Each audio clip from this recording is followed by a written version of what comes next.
I'm like, they should have landed, in my own estimation, and I called him first. It wasn't ringing. I called Madame. It didn't ring. She asked 3 numbers. I called the 3 numbers. I called Cheesy. I called Mr. Bimbo. So I started sweating in the car. I was afraid. I was still on the road going to Vegas, and I tried to reach Mr. Ike. I guess, he just arrived. He arrived earlier than us, and he was sleeping.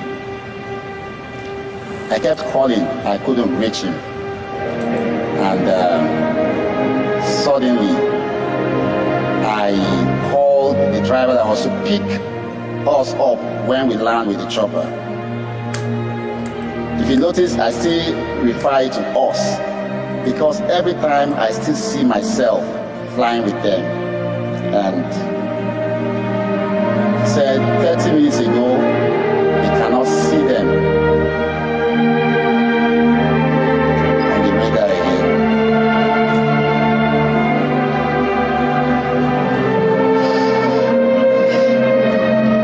Hey, wait, don't play that video yet. Welcome to Lost TV. This is your home of all daily Nigerian trending entertainment news and gossip you need to see and watch. Yes, we keep you entertained 247. Yes, 247. So just subscribe and press the bell icon to be notified anytime we drop the latest video concerning your news and trending gist. So roll the video now. Roll it.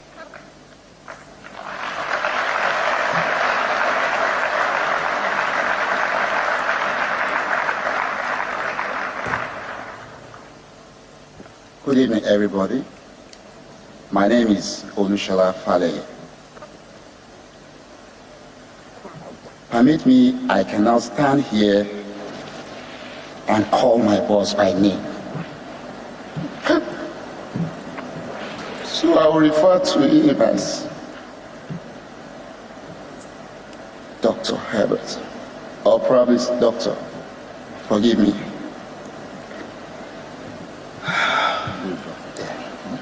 Thank you. So, yes, that's it.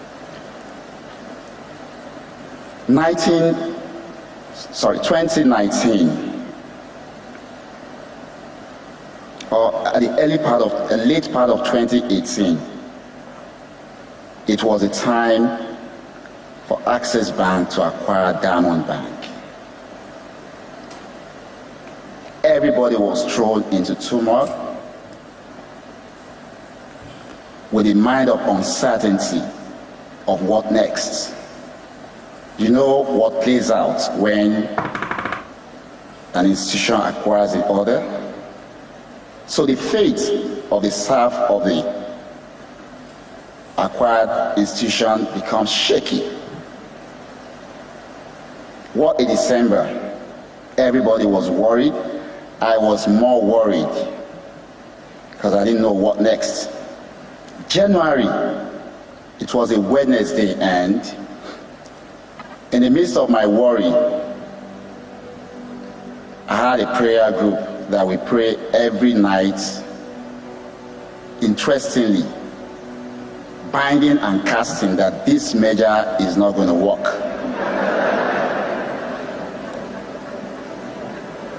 And on Wednesday, that fateful day, my phone rang. And I heard, Dr. Herbert wants to see you. I was like, how? From where? And I had to go to Uzama's office, and I met him. And he called me my name. How are you, Shola? I would like you to start working with me. So I stood, wondering, where is this coming from? I was looking at Uzama's face like, I hope I'm not betraying you if I say yes. And the next thing, he just signaled me that, don't worry, we'll talk about it. And he asked me, when do you want to start? I said, okay, he said, report in my office at 6 p.m. So I went that day, and we closed at 12 midnight. It was a baptism of what is to come for me. And that was the beginning of a new life. And I came to realize that one of his strengths, Dr. Herbert, is that he comes to you in a time of storm and he rescues you. I can remember vividly my first trip to London. How do you describe a trip that everything you imagine in a movie became a reality? I saw myself landed in Luton Airport, and immigration came in to stamp our passports. And a vehicle was waiting. I've never seen that in my life before. Only in a movie. And we came down. I was like, is that it? Guess where we're going? He had a dinner with Theresa May that day. How else do you describe a grand entry? It is only one person that can make that happen.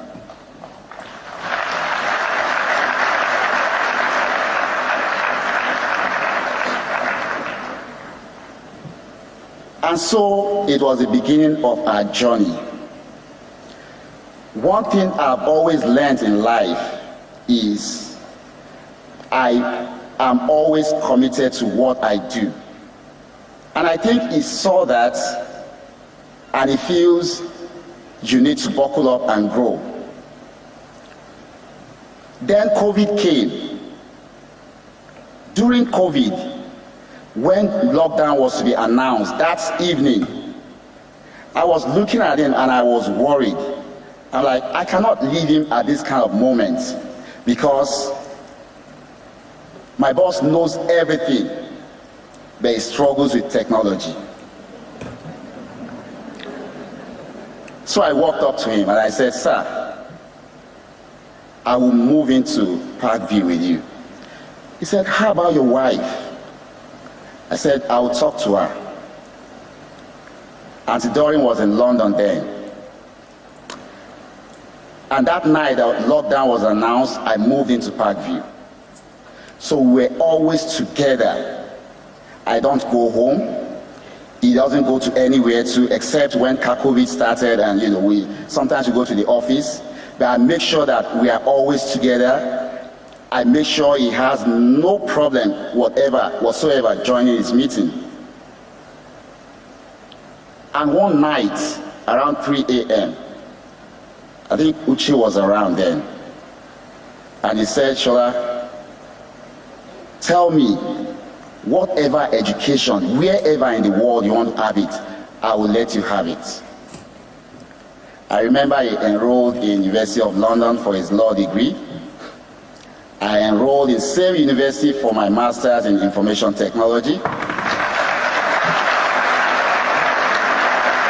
And we went through this journey together. We'll go to Mabea and read together. I just noticed that suddenly I became a son of the family. Tochi will always come to me for advice. Chizzy cannot go to him without coming through me. And Sweet Mommy, like I call Auntie Doreen. I had to mention this because I remember one day in Cape Town, I called Grandma, that's her mom, that name, and she took offense that that's for me. So I refer to her as Sweet Mommy because she's ever sweet.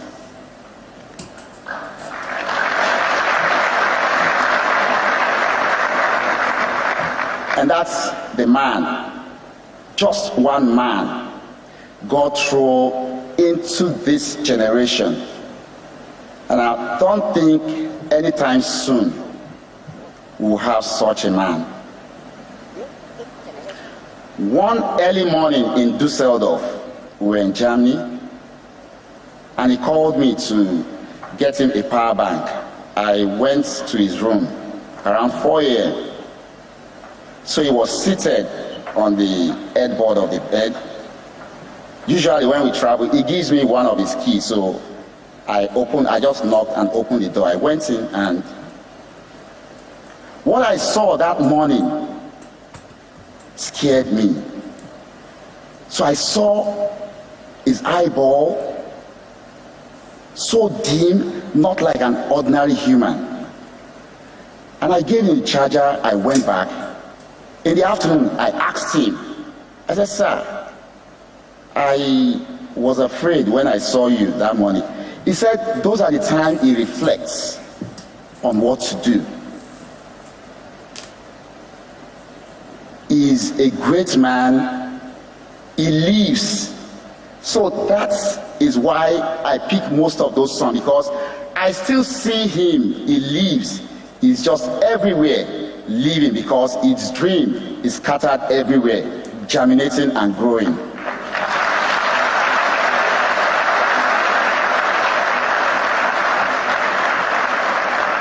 Now to our journey,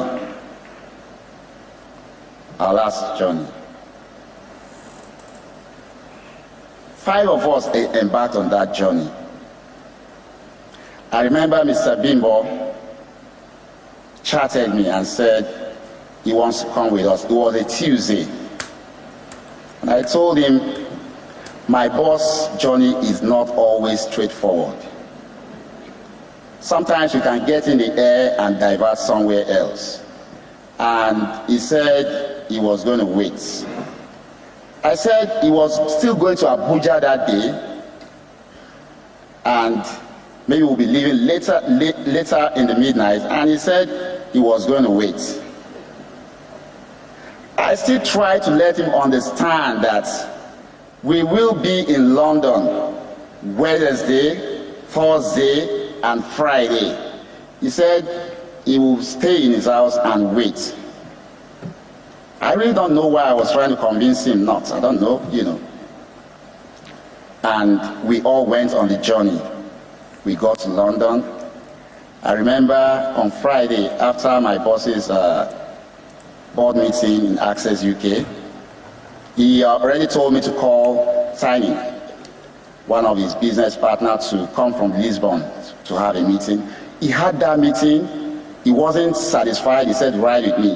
When Dr. Herbert tells you ride with me, it is all meeting. So they rode from Access UK to the house because we needed to park. We parked, and we're all rushing to go to the airport. We got to the airport in Luton and boarded. It was a sweet journey. It was a sweet journey. 11 hours. We flew from London to Palm Springs. I remember in the middle of the air, I walked up to him. I said, sir, how comfortable are you flying chopper at night? I've never done it before. And he said a word. He said, this is America. They have navigation system for flying chopper at night. And I went back to my seat. And we landed. Everybody was filled with joy that we're finally almost there. Sat, waited to be cleared by immigration, and we came out. So coming out, we had 2 vans waiting. One was to take us to go board the chopper. The other was to take our luggage because they cannot go on the chopper. Throughout my year of working with him, I've always told myself that flying that way is not a luxury for me. I am on duty.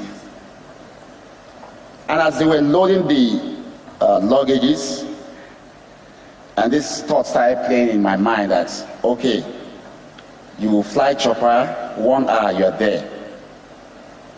The next 3.5 hours, the luggages are not going to come. Will I go to bed? No. I still have to sit down and wait for those luggages to come.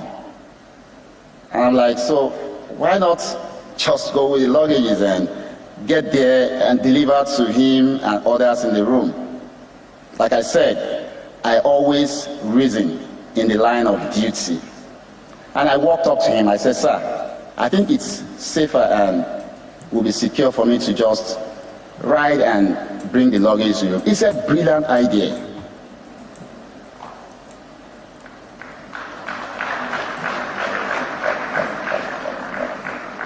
And I said, safe flight. Since 2019, I cannot count 1 or 2 places or flights that is being in that I'm not in it. We are always together. I can recall, Madam will always tell anybody, if you need to talk to my husband, look for Shola. They build that trust, they build that confidence in me. And I drove off, and they went to board. 2.5 hours into my own journey, I was a bit sleepy in the car. So at exactly 10:09, mind you, the chopper went down at 10:08. At 10:09, something just pricked me, and I picked up my phone. I'm like, they should have landed, in my own estimation, and I called him first. It wasn't ringing. I called my madam. It didn't ring.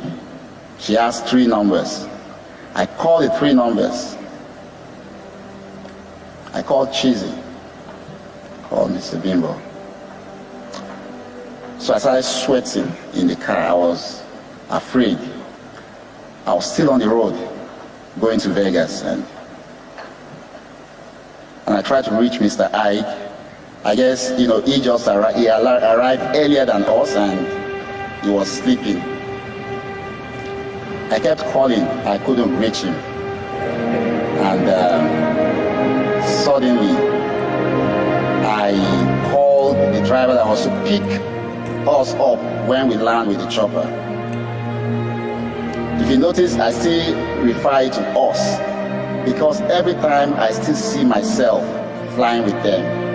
And he said 30 minutes ago, we cannot see them on the radar again.